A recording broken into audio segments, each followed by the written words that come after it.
I'd like to welcome everyone here and certainly welcome Ginny Hudgens. Just to give you a quick bio on Ginny. Ginny is the president and owner of the Strategic Implementer. And I say that way because it was formerly known as Back Office Advisor, which is how I knew it. When did you guys make that change, Ginny? I just made that change a couple months ago. Okay, so it is recent. So it's the Strategic Implementer. And Ginny started out in the financial services industry in 1992 as a vice president in the investment banking group of J.C. Bradford and Company. In August of 2000, she accepted a position with a financial advisor, so in the shoes of everyone out here today, and she was that advisor's only employee at the time. So she was the jack of all trades, which is valuable for any office. At the time of her employment, the firm had approximately $7 million in assets under management, and while she was there, the firm was able to grow that to $115 million in assets. During that time, she built the back office for the firm and put the processes in place that contributed to the growth of the firm by allowing that advisor to focus on what he did best, which is gather new clients. So in September 2005, Ginny started Back Office Advisor to share her skills with other advisors who were ready to take their business to the next level. As your strategic vision partner, Ginny helps advisors achieve their goals for their business and their family. So welcome, Ginny, and look forward to hearing what you have to say. Thank you, Daniel. Good morning. Good morning, everyone. It's nice to see you early on this Saturday morning. I appreciate you joining me. So I want to give you a little bit of a preface here this morning. Just start by saying that strategic planning is a fairly complicated process, as many of you know. And what my goal here today is just to give you an overview and some takeaways and some things that you can do, you can go home and do immediately to get started in this process, to really understand how to define your vision, define where you want your firm to go, and some of the things that you can do and put in place to help you actually implement that, because let's face it, it's all about implementation. Let me ask you a question. How many of you here have gotten some really great ideas this conference that you want to take home and implement? Okay, everybody, right? How many of you think there's less than a 50-50 shot that they'll actually get implemented? Be honest. Okay. You're not alone. That's the norm. Unfortunately, that's what happens. I go to conferences, and I get really excited, and I see all these things that I want to do, and then reality hits, right? You go back to the office, you've got a bunch of calls waiting for you, you've got staff that are waiting to get with you and get with you on issues, you've got financial plans that you need to do.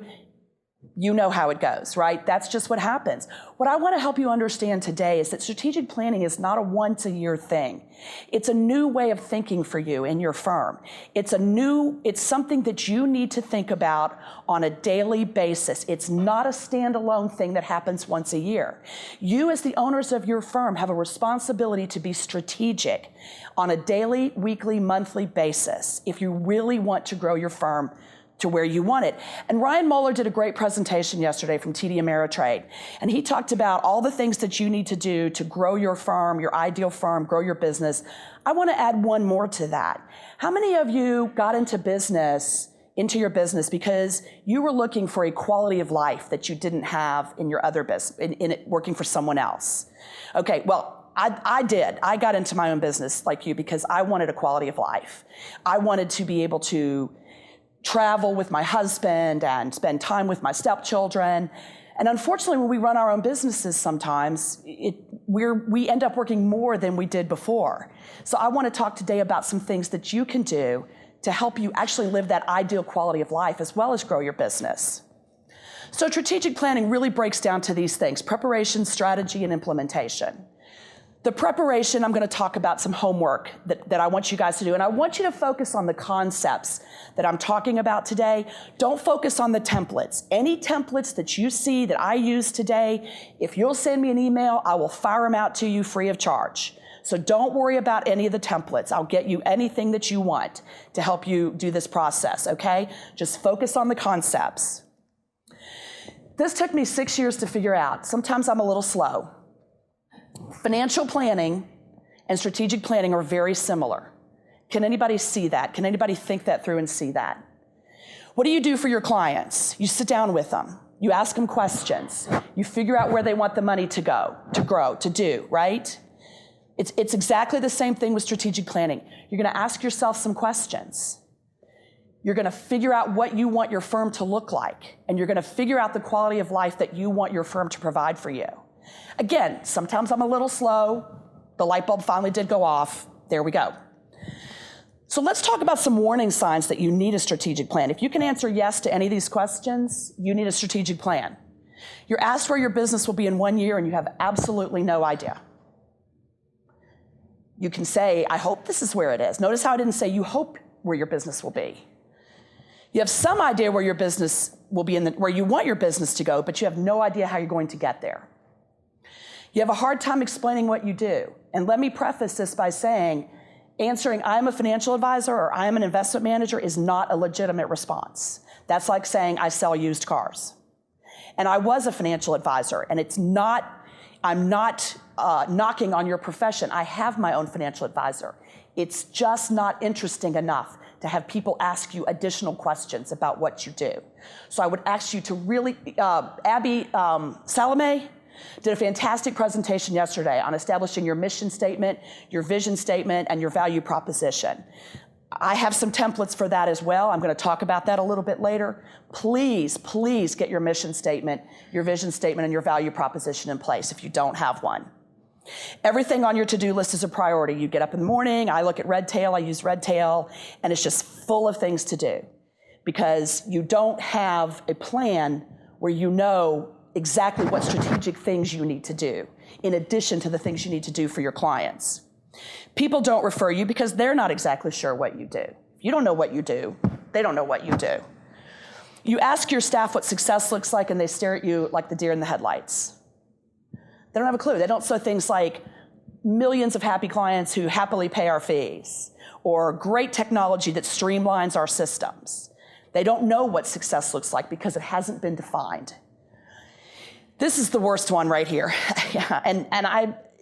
A lot of people are guilty of this, I think. You complain when customers call, not to them, obviously, but you think in your mind, and I'm not gonna ask for a poll on this because I know nobody will admit it, but you think in your mind, wow, this call from this customer is just really interrupting all these other things I need to do. That's the biggest warning sign that you need a strategic plan. I apologize for the formatting, folks. I had to swap out computers early this morning. So the first step is to really, how many of you have staff? Okay, and the rest of you are solo practitioners. So this process works for both people, those of you that have staff and those that are solo practitioners. The solo practitioners, I'll talk to you guys a little bit later if you'd like me to about how to do it more on your own. If you have staff, the first thing you want to do is get your staff engaged in this process. This process will not be successful if your staff is not engaged, if they don't understand why you're doing this, how they benefit. They're just gonna not, they're not gonna wanna implement the things that you're giving them because they don't understand. So don't go into a room by yourself and construct this plan and then come out and say, here's the things I need you to do. They're not gonna be invested in it because they don't understand why it's happening. So make sure you explain to your staff why we're doing this process, that this is gonna benefit everybody. We're doing this because we wanna grow the firm. We wanna have more streamlined processes. We want to have better technology and we need your input. So if you have staff, this is a very collaborative process. So what does a timeline for this look like? So I usually plan with my clients in the fall of every year. So in the fourth quarter of the year, we start on these processes. So my clients will start having brainstorming sessions. If you're a sole practitioner, I would encourage you to carve out time on your calendar to really think about where your firm is and where you want it to go and make it a priority. Don't let anything trump it because it is the most important thing that you're going to do all year long. So begin brainstorming, capturing ideas and priorities. How many of you have conducted a client survey? Okay, how many of you it's been more than 2 years? Okay, you really should conduct a client survey every 2 years. I am constantly amazed when I work with advisors and I ask them, well, what is it your clients really value? What services do your clients value? And they say, well, I don't know, maybe they like this quarterly reporting, maybe they don't. Ask them, don't guess. Ask them what they value and what they don't value, and then you'll have a clear map of what you need to institute for your firm. And you should really be doing it. Yes, ma'am? Do you have a survey I'm going to show you who to use. Ask them what they really do value. And then again, if you don't have your mission and your vision statements in place, excuse me, it's a little dry. If you don't have your mission and your vision statements in place, you need to start working on those. And again, Abby offered some fantastic templates. I also have some templates that will give you some questions to ask yourself so you're not staring at a blank piece of paper. So again, you're brainstorming with your staff, or you're brainstorming with your staff, or you're brainstorming with your spouse, or you're brainstorming to get these ideas. And at this point in time, folks, all ideas are on the table. I would encourage you to think about your ideas with no exceptions to money, time, no constraints whatsoever at this point in time. We're just, all the spaghetti's going up on the wall. And then in a little bit, we're going to start to pull down the things that make sense for the next 12 to 18 months. But we're going to capture every single idea. And I'm going to show you some questions that I want you to ask yourself and give your staff to ask to really stimulate those ideas of what are going to be the priorities for the next 12 to 18 months. I like to use mind mapping. Do you guys use mind mapping? Okay, yeah, I love mind mapping, and I love MindJet because it has that brainstorming module where you can just throw ideas up on the screen and you don't have to group them together. That's the way I think. As y'all can tell, I'm a pretty scattered thinker, probably. Pardon? I use MindJet. Is it a software? It's both. It's a SaaS and you can load it on your PC. You can either use it on the cloud or you can load it on your PC. It's called mindjet.com, and then their software is called Mind Manager. And I've looked at some others, and I like this one the best because I haven't found any others with the brainstorming module, which is the way I really like to work. But I don't care if you put Post-it notes on the wall. I don't care if you put it on a whiteboard or a flip chart, but start gathering those ideas as you think about them, things that you want to do within your firm that are going to either improve your service, improve your quality of life, streamline your technology. At this point in time, as the ideas come to you, you just need to capture them. I call this my big idea file. This is who I would recommend you use for a survey. Are you all familiar with Julie Littlechild at Advisor Impact? Okay, she does a fantastic job. She has a module just for advisors. The TD Ameritrade, I believe, has a discount with her. I don't think Charles Schwab does anymore. They used to, but you can certainly ask your Schwab rep if you're with them. I would ask my broker-dealer or my custodian first if they have a deal with Julie. She will help you set up the survey. Their people will work with you to ask the right questions. They will provide you with a fantastic amount of data on your clients. Not only are they happy, what are they happy with, what are they not happy with, what do they value? But when was the last time they had their wills checked? She's going to offer a tremendous amount of data that is just invaluable to know about your clients. And it's coming from a third party, and they can do it anonymously. So, yes, sir? My name is Julie Littlechild. Her company is called Advisor Impact. And her Advisor Impact, and this product is called the Client Audit. Any other questions at this point? Am I going too fast? I talk like you Midwesterners, I think, a little bit. So, okay. Okay, good, thank you. That'd be great. So now we're 2 months out, and what I want you to start doing at this point is, I've got some homework for you guys I'm going to show you. I want you to continue to work on your mission and your vision statement, and I've got some staff homework, and then we're going to, SMART goals. Who knows about SMART goals versus regular old goal? Okay, good.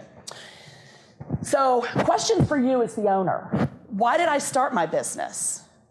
It's so easy for us to forget on a day-to-day basis why we got into business, because we just get so caught up in what's going on. So really think about that, and that really goes to your quality of life that you're trying to build. What business am I really in? And why does my business exist? Those two questions kind of go hand in hand. What is it I really offer? What is my unique ability? And where are we now? Where do we want to go? And how will we get there? That's strategic planning in 3 sentences. And I'm going to show you how to get there, how to figure out how to get there. And then I have some questions I want you to give your staff. And when I work with my clients and they give these to their staff, we get the most phenomenal answers to these questions that the owners would never have thought of in a million years. So again, please make this a collaborative process if you have staff, because they have a completely different vision, a completely different perception of your business than you do. So don't overlook that. What do we do best? What don't we do well? What do we do differently from our competitors? And why are our customers our customers? Yes, sir. For that process, would you suggest getting the questions to the staff, having them return the answers? Great question. Great question. There's two ways I would suggest you do it. If you already have a pretty open culture where people feel empowered to speak their minds, I think it's perfectly fine to just give them to it in this format. And then, I'm going to tell you when to collect them back, and you're going to process it all. If you think that there is some hesitation where people may not speak their minds, you can go out to, is everybody familiar with SurveyMonkey? Okay, SurveyMonkey, you can do it month to month. You don't have to sign a contract. Go out there, put these questions on SurveyMonkey, send them the link, and they can answer you anonymously. Okay, so you're still getting the feedback, but they feel more empowered because it's somewhat anonymous. I don't know if you know you can trace the IP addresses, but anyway, they will feel like it's anonymous. And you can tell them, look, I'm not going to trace the IP addresses. Because you really do, you want to know what they see from their position. Okay, SMART goals. So anybody can set a goal, right? So I'd really like to lose 20 pounds in the next year, right? But just saying that, unfortunately, isn't going to make it happen, right? I'm going to have to call Weight Watchers or somebody like that, right? So SMART goals are specific, measurable, attainable, relevant, and time-bound. And again, I have a template I can send you. It's on the next page where you can give this to people. You can turn it into a form on PDF. You can do whatever. I mean, there's all kinds of ways you can put this into your daily work so that they don't have to handwrite it out. But it makes you ask some questions about your goals. So make it specific. So saying, I want to hire in 2013 is not a specific goal. Who do you want to hire? Do you want to hire a junior planner? Do you want to hire a chief administrative officer? Do you want to outsource something? It has to be specific. Can it be measured? Is it achievable? Is it relevant to where we are right now and where we want to go? And can it be time-bound? Can it have a deadline on it so it can be tracked and someone can be held accountable for it? Again, don't worry about these templates. I'll fire them out to anybody who sends me an email. So now we're 1 month out, and we want to start refining the priorities. So you as the owner now have the responsibility to take all of those great things that went into the big idea file and start figuring out which ones are going to be achievable in the next 12 to 18 months. I know a lot of people, when you talk about strategic planning, they say, you need to have a 5-year vision and a 10-year vision. I don't agree with that. I think if you're IBM or GE, that's great, and you should do that.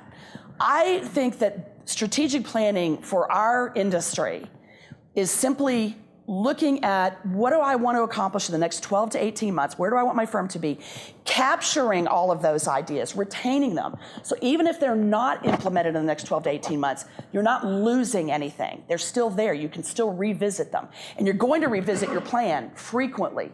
This is your new paradigm shift. It's not a once-a-year thing. You're going to revisit this plan frequently.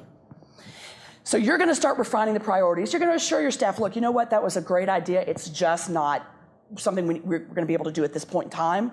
But we've got all these ideas. We're going to be revisiting them. Everybody's going to finish their SMART goals. Everybody's going to finish their homework, and you're going to develop an agenda for the day or 2 days, however long you think it's going to take. Don't try to rush through the agenda and get everything done. If you think it's going to take 2 days, then it's going to take 2 days. So the agenda, what I put up here was just something really general. If I were working with you, or when I work with my clients, let's say underneath marketing, there might be 4 or 5 things because we've already done that discovery. So as you're doing the discovery process, let's say one of the things that you want to incorporate is social media for the next 12 to 18 months. Then on the agenda under marketing, you're going to make sure you have social media under there, because that's something that you want to collaborate on with your staff, or you want to think about with yourself and make sure you get an action plan for it. So everything that goes on this agenda is going to have an action plan for it after the meeting. Does anybody have any questions about that? Does that make sense? Okay. So now it's the day of the meeting. Those people always look so happy, don't they? So the meeting atmosphere. So I cannot reiterate this strongly enough, and most of you are going to groan when I say this. Go off-site. Do not stay in your office. It's too easy to be distracted. It's too easy to make excuses, to interrupt the process. This is the single most important thing you will do for your business and yourself all year long. Please make it a priority. Go off-site. You can go to a Hampton Inn. They have rooms very inexpensive, that are very inexpensive. No cell phones. No cell phones during the meeting. Turn them off. You can't be distracted. Now, there's really nothing that cannot wait for 2 or 3 hours. You're going to schedule breaks, and you're going to check your emails and your voicemails. And every time I say that, and then somebody says, well, I have a child who's in the hospital. Okay, there are exceptions, people. Use some common sense.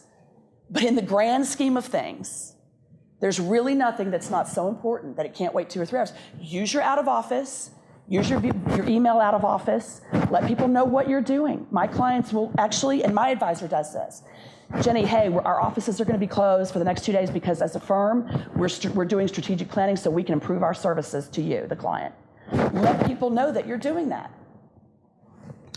Everybody has an equal voice. If you have a staff, it's very collaborative again. Stay on the agenda. Discuss each topic thoroughly. Again, don't try to race through the agenda to the end. Make sure you fleshed everything out. And then somebody needs to take notes and distribute them. If it's just 2 people, sometimes I will have them just use like a voice recorder. And then you can go on Odesk or Guru.com and pay somebody to transcribe them and send them back to you. So anyway, but make sure that somebody's taking good notes. Okay, so the action plan. This is the most important part, and this is where most people fall down. They have all these great discussions. They come out of the planning session. Everybody's so pumped up. They're just going to get all these things done. But they don't have an action plan for how they're going to get done. So I put a simple action plan up here, a sample one. So let's say you did decide you were going to have a new hire. You're going to hire that CFP, okay? So what are the things that you're going to do? You're going to write the job description. Of course, you all know not to hire without writing a job description, right? We got to know what this person's going to do. You're going to run the ad. Where are you going to run it? For how long? You're going to review the resumes. You're going to interview some candidates by phone. You're going to schedule face-to-face meetings with qualified candidates. You're going to run tests, assessments, background checks, offer letter, position statement, and finally a training schedule. This is what an action plan would look like for just that one item. Okay? This is a product that I use with my clients. I cannot recommend this highly enough. It will be free for you for one project. It's called teamworkpm.net. It's a project management software. And let me tell you why I don't advise that you put your initiatives in your CRM. And trust me, I get the whole CRM is the hub. I use Redtail. I get it. So I'm not telling you not to use your CRM. I'm telling you that I think your strategic planning initiatives need to live someplace else. The general initiatives need to live someplace other than your CRM.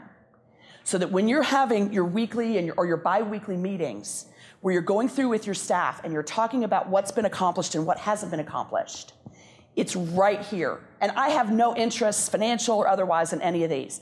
I went looking for something for me to use with my clients. I did a lot of homework, a lot of research, and my clients and I, we love this, okay? I actually have clients who use this with their clients because it's online, it's collaborative, but let your initiatives live someplace other than your CRM. Your action steps, if we back up here, those go into your CRM when they've been assigned to someone, okay? So let's say you assign your admin the job of, scheduling the face-to-face meetings. That's a task that's gonna go in his or her CRM. But let your plan live in its own home. It's important enough that it should. I've set up a dummy here. If any of y'all want to get in and play around with it, you can download it and play with it. But if any of y'all want to get in and play around with it, just send me an email and I'll let you in. Okay? So what are the ways, some of the ways that you can ruin your planning meeting? You can refuse to use an outside facilitator. Now, I'm going to hedge that. If you have a strong admin in your office or a strong planner, somebody who has the skills to run the meeting that people respect, then I don't think you need an outside facilitator. You as the owner should not be the person who facilitates the meeting because you sign the paychecks. Does that make sense to everybody? Okay. You can ruin it by neglecting to do the homework we've talked about. You can ruin it by trying to race through the agenda. You can ruin it by not taking time to explain the process. That really should be number one. You have to explain the process to your firm and why you're doing it. Because let's face it, employees really don't like a whole lot of change, do they, when it comes to, it kind of gets their radar going, right? This is a good thing, and you need to explain to them why it's a win-win for everybody. Don't assume everybody thinks like you. Don't ignore any elephants in the room. What do I mean by that? So I have a group that I work with up in Long Island. And the owner of the firm, he's a great guy, but he's the worst follow-through in the entire firm. Okay, so we'll go through the strategic plan and we're assigning tasks, and he'll say, well, I'll do that. And we'll say, no, you won't. You won't do it. Don't take any tasks, you're not gonna do them. That's an elephant in the room, okay? Somebody needs to be able to say, look, we love you, you have a wonderful skill set, but you're not gonna follow up on this. So somebody else take it. So be realistic. And don't overlook life after the meeting, okay?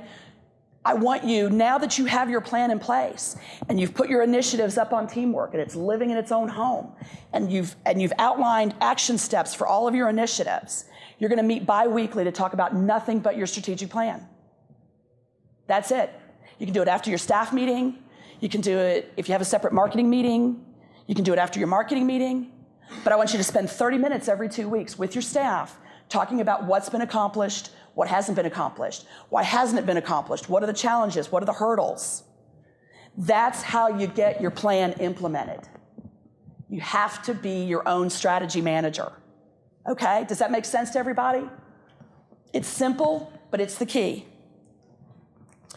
Pitfalls, lack of ownership and communication. We all get too mired down in the day-to-day. If you don't make this a priority, I can promise you right now it's not gonna get done. Treating the plan as something separate.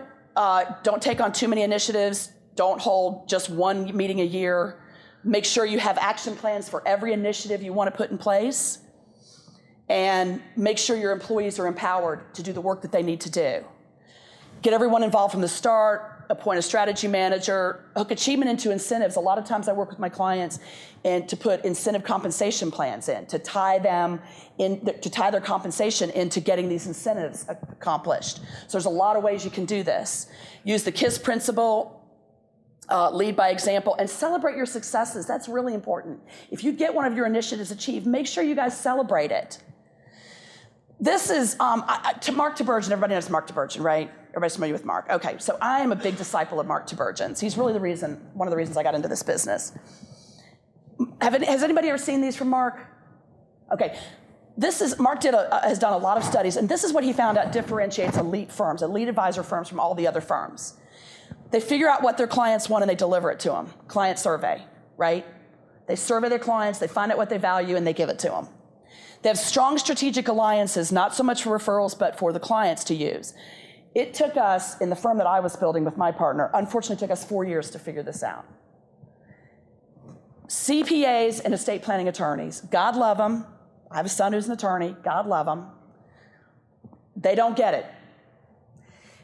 But if you go at it from the angle of, I'm gonna find the best people for my clients, and that's who I'm going to take my clients to. And I'm going to run my CPAs and my estate planning attorneys through my process. They're going to see my process.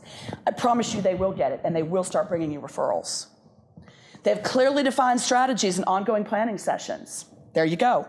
When they meet with their clients, they take good notes and develop action steps. How many of you take notes and then send a follow-up email to your client saying, this is what we discussed?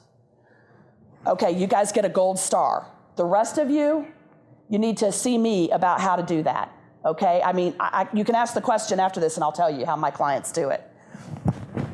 The best firms make their ideal clients feel like kings and queens. We already know that, raving fans. They contact their clients frequently. Russ Allen Prince will tell you your high net worth clients need to be contacted at least 28 times a year. They are approachable, to their clients. That's nice, clients. Sorry about that. They are approachable and accessible to their clients. Ensemble practices, what he means there is not necessarily staff, he means ensemble versus silos. And they hire professional managers, not clerical staff. Who knows the difference between a professional manager and a clerical? Tell me. I'm a professional manager. I'm Okay, excellent. You should all be making her an offer before she leaves the room. That's me. The only reason I put this up here is because send me an email if you want those templates, and I'll send them out to you. Okay? You can go to my website. I will give anybody in this room, I do this for everybody. This is not just an FPA thing, I do this for everybody. Anybody in this room can have an hour free with me. All you have to do is go to my website. There's a little link on there that says schedule a call. You can get right on my calendar from there. Just put in there, hey, we met at the FPA. I want to talk to you about getting my strategic plan going. That's it. I'm not going to pressure you to work with me. I'm very much like you. I only want to work with people who value my services, but I love to give away free advice. My husband says we'd be retired if I didn't give away all that free advice. And he, bless his heart, he's in the back of the room running the camera for me today, so. So seriously, call me, though. I would love to talk to you. I do this every day with advisors around the country. If I can't provide you the resources, I'll try to hook you up with somebody who can. Does anybody have any questions? Yes, sir. What has been the balance of homework that you can assign to the staff in anticipation of that meeting together? Well, that's a very good question. And let me tell you why that's a good question. It's a good question for a number of reasons. But number one of the things that you should be doing as the owner right now to get to that next step is really evaluating your staff. And I'm just going to be honest with you. It's going to be very difficult for you to get to that next level if you don't have people like this lady in the back of the room who thinks like a manager. You need employees who think like managers. And if you don't have those employees that are, and when I say that, what do I mean? I mean they have an entrepreneurial bent. They get your vision. They're vested in your vision. They want to help you grow. It's not a 9-to-5 job for them. If you have those people still in place, you may need to make some hard decisions if you really want to take your firm up to the next level. Does that answer your question? So when you have managers, you should be expected to be able to give them anything and everything. Does that answer your question? Okay. Yes, sir. Where would I find a facilitator like this, right? I mean, I run those meetings with my staff, but it's very difficult. Right. Well, I do facilitating. There's a lot of people who do, but call me. You may have an attorney or a CPA friend, or there may be somebody in your town who does it. There are a lot of people who do it, and you just don't realize that they do it. So call me and I'll help you. Email me so I can do some homework first and just tell me where you are. Okay? For the facilitator, would you recommend having somebody who might not have a financial background but is good at it? No, I recommend it be somebody who has a minimum understanding of your business. I do, because I think it's important that they understand at least a minimum of what you're talking about so that they can really be a useful facilitator. How often should a firm really bring in a professional from the outside to actually say, well, you're not as good as you think? Well, that's up to you. I mean, my clients typically come to me because there's some pain that they have felt, and it's generally a staffing pain. Staff are great, but we all know staff brings complexity, right? I mean, you can't help it. It just does. I think some people work really well with outside people and some people don't. I think it's a personality thing. I mean, my clients, they like to have, because I talk to advisors all week long, other advisors, it helps them not to feel so isolated. So I think it's really up to you, and I think if it's something you're interested in, you should start talking to some people about whether or not it was a good experience for them or not. But I would say, if you really want to create that ideal quality of life and you really want to get to the things that you want to do and delegate the rest, it's a good idea to have somebody come in and look at your firm at least every couple of years. What you walked us through looked like the annual meeting or the 12 to 18 month. Right. And then you mentioned you need to do this more than one time a year. Right. Can you just talk about what else then you typically walk your clients through? If you're doing this one time a year, what else then are you doing in between? Right. So everything is up on teamwork, remember? So you've got your plan living up on teamwork. So you've got your initiatives living up there. So every 2 weeks, you're meeting with your staff to talk about nothing except how are those initiatives going? Are they getting implemented? Why are they not getting implemented? Are there roadblocks? Are there challenges? Are they still relevant? So the plan continues to be a work in process as you're going throughout the year, based on what you've planned in your larger session. Does that answer your question? Yeah, so this is the strategic, and then you get to the tactical every 2 weeks. Exactly. It's where the rubber meets the road every 2 weeks. Is it getting done or is it not getting done? That's exactly right. Does that answer your question? Okay. Jenny, what are specific assignments you give all the other managers and employees in their part of this process? So you're facilitating and when you have sessions and you talk about strategy, but very specifically, what do you ask them to provide? Well, I ask them to complete the homework that we talked about. So I want the answers to the questions that I gave them because, again, they have a very different perspective on your business than you do. And I want to know what their goals are. I want them to submit SMART goals for the next year. And if they want to submit their personal goals, that's fine. If they want, if they want to say, hey, I want to lose 20 pounds the next year, and they want that to be part of the plan, that's okay too. Because we all know that you cannot, I don't know who thinks that you can separate your personal and your business life. Who thinks that? I mean, you can't do it, right? They're just meshed together. So if they want to include their personal goals, that's fine, but if they're not comfortable doing that, that's okay too. I have some employees that just, they really want to put everything in there, and I have some that go, until they get to know me, and then they throw it all in there. What type of engagements do you work with other advisors that have an executive coach, and what type of expectations should the people expect? Well, I work typically with RIAs. I don't have a typical. I have everything from startups up to. I have some clients in New York with about 400 million under management and 10 staff members. So I work kind of all over the board. I will be honest with you and say it's easier for me to work with the independents than it is with the broker-dealers. Now, having said that, the reason it can be difficult with the broker-dealers is because their compliance sometimes hand-bounds them a little bit, and it makes the process a little bit harder. But I do have broker-dealer clients. So, but I also, so that's the first part of your question. What was the second part of your question? Do you work with other planners that Oh yeah, absolutely, absolutely. I do. I have clients that work with Tracy Beckus, and I have clients who currently have Jen Goldman engaged to work with their technology. So we do frequently do hand-in-hand engagement because I don't do what Tracy does. Tracy is an excellent life coach. I'm not doing life coaching. So what you can expect is for me to come in, I'm going to shine a flashlight. I'm going to shine a laser on everything in your firm. I'm going to take that thing apart piece by piece. I'm going to look under the hood. I'm going to kick the tires. And then I'm going to make some recommendations to you, almost like a gap analysis of where I think you may have gaps. We're going to address those things first. But I'm a hands-on implementer. So for my clients, when we talked about the hiring process, I'm doing that.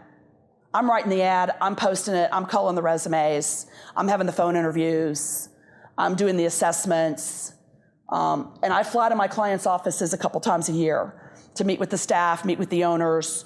We do the strategic planning, then I usually fly back. I've got to go to New York in May. I've got 3 clients up there. I'm going back up there, and I'm having weekly calls with you and your staff. As I'm having weekly calls with you for sure. I'm having weekly calls if you have a chief admin. I'm having weekly calls with that person. And then I'm having bi-weekly calls with your staff. I'm the strategy manager that I talked about. So I am the strategy manager. I'm making sure that things are getting done. I'm providing the ideas and the resources and the accountability to get them done. Does that answer your question? Yes? Okay. Yes, sir. Where are you located? I am in lovely Baton Rouge, Louisiana. But I have no clients in Baton Rouge. All my clients are scattered. We do have air service, albeit very small. So from an ensemble to a sole practitioner, how does a sole practitioner implement a lot of the steps? Outsourcing. You outsource a lot of it. And I'm a big believer in outsourcing. You don't have to have employees to do any of this. There are people out there now. Everybody familiar with the Virtual Solutions for Advisors website? Okay, so it's free. You need to go out there. Every possible technology and every possible outsource partner is on that site, Virtual Solutions for Advisors. It's free to you.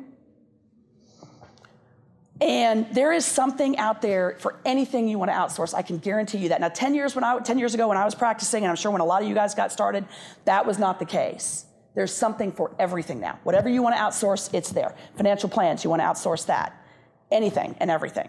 So you as a sole practitioner, one of your goals may be, hey, I don't want to run Portfolio Center anymore. I don't want to do my quarterly reporting anymore. So your initiative is going to be to find out who's doing the back office on Portfolio Center, have calls with them to find out who you like best, get recommendations from your friends as to who they're using. What does it integrate with? Those would be your action steps. Does that make sense? Okay. So I'm a big believer in outsourcing. If you want to stay solo and outsource, go for it. On the strategic planning side, you're sitting with yourself in a room, and you're kind of going through this whole thing. Yeah, you're making time to be strategic. Exactly, but it's basically the same process. If you're walking the dog, I'm going to be 51 on Tuesday, so my brain cells are like deteriorating now at a exponential rate. So when I walk the dogs, I take a voice recorder with me because I have all my best ideas when I walk the dogs, right? So you need to get in those habits of thinking, how do I capture those thoughts that I'm having? Does that make sense? We're arguing about your brain cells. 9 out of 51. It's a break here. Oh, God, I know. It's terrible, though, you guys. My husband and I were laughing last night. I went into the kitchen 6 times last week to try to figure out why I was in there. The cats are going, what is wrong with her? Seriously. It's getting worse. Anybody else? Did I answer your, and if I didn't answer your questions, because it's such a limited amount of time, please, please, please call me. I promise you, I'm very low key. Do you just work with financial advisors? I do. I do just work with financial advisors. You've been doing this for 10 years? I've been doing this for 6 years, and I had a financial advisory practice for 6 years. Yes, sir. What's your view on advisory business? Oh, I think they're fantastic. And I think, we had multiple advisory boards in my practice. When I was living in Chattanooga, Tennessee, when we had my practice, and we had 2 big niches. One was the Tennessee Valley Authority, and the other was the Electric Power Board. And we had an advisory board for each one, and they were tremendously successful. I highly recommend you do them. And you said you were working as a planner? I was. There's a gnat. Sorry, I'm not insane. Well, I may also be insane, but there is a gnat. I just love this. I love what I do. I just wasn't enjoying the financial planning as much. And I loved I love the building part. I love to help people build their firms. It gets me, you can tell I'm very passionate about it. It's what gets me up in the morning. And I get frustrated when I see people who have all these great ideas and the things they want to do, and they just don't have that extra push to get them implemented. And that's why I decided to do what I do, because I'm very good at implementation. I have a lot of other flaws. Trust me, my husband will tell you a lot of other flaws. But I'm very good at implementation and getting things done. There is a gnat, I swear. Any other questions? Okay, well, thank you guys so much. I appreciate your time. You guys have safe travels.